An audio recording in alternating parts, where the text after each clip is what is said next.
What's up, guys, and thank you for tuning in to another episode of the Sinister Files. If you like what you see or hear, go ahead and hit that like button and subscribe to stay up to date on all my newest content.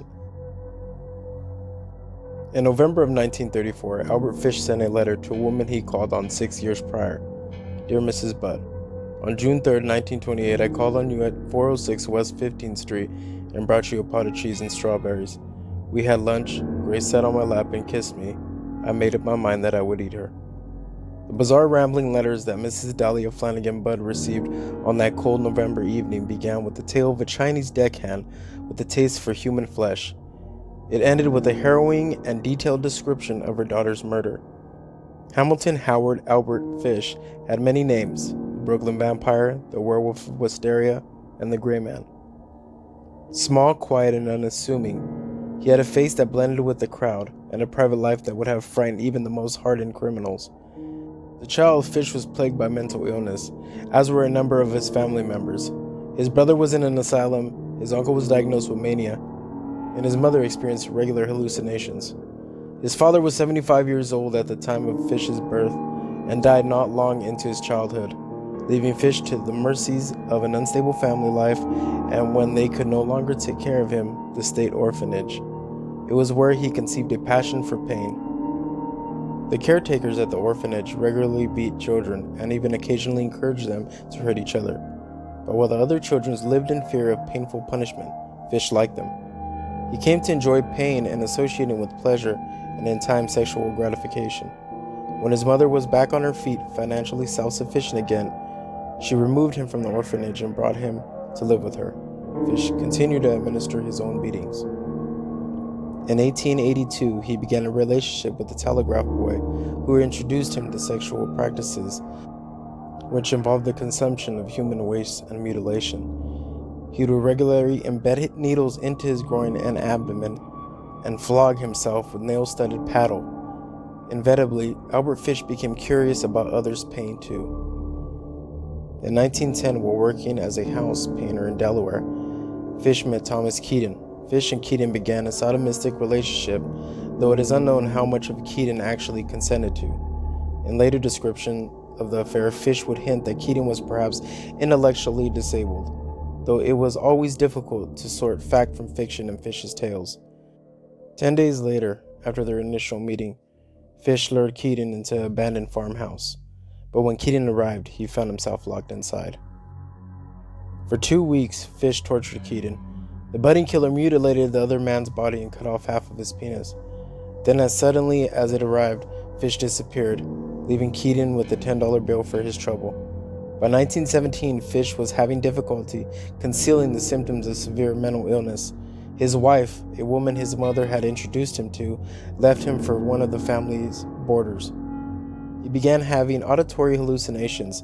At one point, he recalled himself wrapping himself in a carpet on the instructions of John the Apostle, and he was now a single parent responsible for raising 6 children alone. Though his own claims he never abused them during his lifetime, he reportedly continuously abused other children, mostly boys, but his kids didn't notice his behavior. Several of the games he taught them had strange sodomistic elements. Fish was also beginning to develop an obsession with cannibalism. As a precursor to consuming human bodies, he began to eat raw meat, the meals he often invited his children to share. By 1919, his obsession with torture and cannibalism had brought him to contemplate murder. He began to look for vulnerable children, such as intellectually disabled orphans or homeless black children, use that the state of New York wasn't keeping track of. He would claim at his trial and in the later writings that God was speaking to him, commanding him to torture and consume young children. He scoured advertisements in local papers, but only families looking for someone to perform housework, or by young men looking for work themselves. It was through one of these advertisements that he found young Grace Budd. Grace wasn't always Albert Fish's intended target.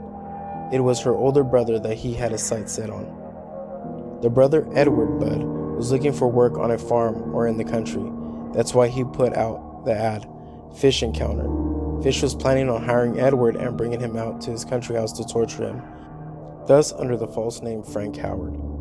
Fish called on Budd family in their Manhattan home. He claimed to have some farm work upstate that needed doing, and he was also looking for some help around the house. Was Edward interested? Edward was inclined to take the job from the unremarkable gray-faced gentleman, but suddenly Fish's interest shifted. While Edward was mulling over his offer, Fish noticed a young girl standing behind her parents, 10-year-old Grace. He had a new plan. He didn't waste any time. While discussing his fictitious farm and the imaginary work Edward would undertake, Fish casually mentioned that he was in his town to visit his niece and attend her birthday party. Would little Grace like to help join? Albert Fish, the unassuming-looking stranger, convinced Delia and Albert Budd to let him take their daughter along to his niece's birthday party. They never saw her again. Fish took Grace, dressed in her Sunday best, to his house upstate, the same one that he had intended to use as a torture chamber for her brother. According to the letter sent to Delia Budd along with his confession, Fish hid in an upstairs bedroom naked so as not to get blood on his clothing, while Grace picked wildflowers in the yard. Then he called her inside. When she screamed at the sight of him, he grabbed her before she could flee. As his gruesome letter read, "First I stripped her naked. How she did kick, bite, and scratch. I choked her to death, then cut her small pieces so that I can take the meat to my room, cook, and eat it. It took me 9 days to eat her entire body." The letter, which clearly was intended to cause panic within the Budd home, proved Albert Fish's downfall. The letter that he happened to write on was a piece of stationery from the New York Private Chauffeur Benevolent Association. Police inquired with the company and found that the paper had been left behind by a janitor from the company at that rooming house he'd been staying at. At the same rooming house, a man named Albert Fish was running a place. Upon learning that Fish bore a strong resemblance to Frank Howard, Grace Budd's kidnapper, the police set up an interview. To their surprise, Fish confessed in an instant, practically tripping over himself to reveal the precise details of what he'd done to Grace Budd, as well as a dozen other children. But in the end, only 3 children, including Grace, could be concretely proven to be his victims. The Grace Budd murder was by far the most infamous Fish crimes, but 2 other murders were linked to him after his arrest. Unsurprisingly, they were just as gruesome. According to the Crime Museum, Albert Fish is believed to be responsible for the murder of a 4-year-old boy named Billy Gaffney. Billy had disappeared while playing with a neighbor in Brooklyn on February 11, 1927. The child would later tell police that the boogeyman took Billy. The 3-year-old boy described the boogeyman as a slender, elderly man with gray hair and a gray mustache. At first, cops didn't take the child seriously, but when they searched all over the neighborhoods with no clues, they finally realized he had been abducted. He was never seen again. But after Fish's arrest, a motorman on a Brooklyn trolley line came forward to identify him as a nervous old man he saw on the same day Billy disappeared. Apparently, the old man was trying to quiet the little boy sitting next to him on the trolley who was crying for his mother. The man then dragged the little boy off the trolley. Fish admitted to kidnapping and the murder of Billy in a sickening detail. "I took tools, a good heavy cat of 9 tails, homemade, short handle. Cut one of my belts in half, slit these halves in 6 strips about 8 inches long. I whipped his bare behind till the blood ran from his legs. I cut off his ears, nose, slit his mouth from ear to ear, gouged his eyes. He was dead then. I stuck the knife in his belly and held my mouth to his body and drank his blood." Although no one was ever able to find Billy's remains, people were able to locate the body of Fish's 3rd confirmed victim relatively quickly. In 1924, a young boy named by Francis McDonald vanished while playing with his brother and a group of his friends on Staten Island.